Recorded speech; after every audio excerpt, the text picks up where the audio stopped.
Hi guys! Welcome back to my channel. So nakita natin kagabi ang carnival presentation ng PBB. Ito ang naging trending ngayon guys. Ito na, Das Bea fans, layag na layag. Kung mga ilang araw na walang ayuda ang Das Bea dahil nga na-injured itong si Bianca de Vera ay solve at busog na naman sila kagabi, live na live. Talaga nakita, may pinapasok talaga ang audience para makita live na live ang PBB Collaboration Celebrities. Kaya ito na nga, naging host itong si Bianca de Vera at kapartner si Dustin Yu, at matapang na tinawag ni Bianca si Dustin na love. Aba, kinilig, pasimpleng kinilig itong si Dustin. Tawagin ka ba namang love sa harap ng maraming tao? Di ko sure kung nandoon ang mga nanay nila nakanood, pero sure na sure ako yung kay AZ at kay Clarice nandoon, di ba nakita natin yon.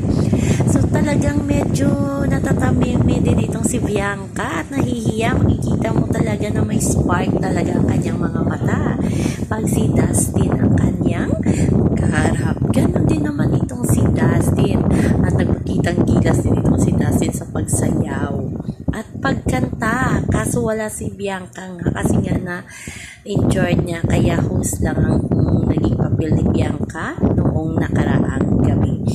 Pero sa mga Das Bea fans dyan, kilig na kilig at sold na sold, busog na busog sa ayuda kagabi. Nilayag live na live ni Kuya ang Das Bea. Paano na yung will ka?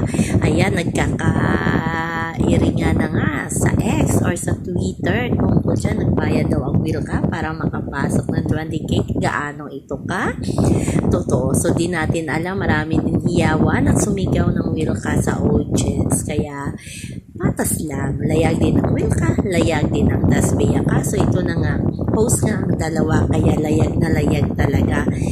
At may alibay pa itong si Bianca. Yun kasi daw ang isinulat ni Isnar, love.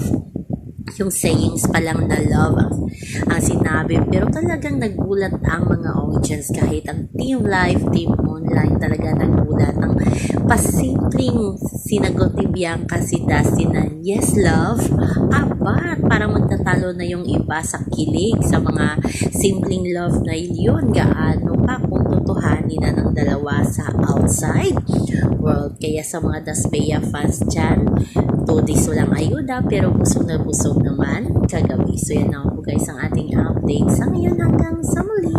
Bye-bye! Also remember, wag po tayo magpaka-stress. Please like, share, and subscribe my channel para ma-update kayo sa mga bago kong upload. Bye-bye! Ayan guys, wag po tayo magpaka-stress. Chill lang tayo. Bye-bye!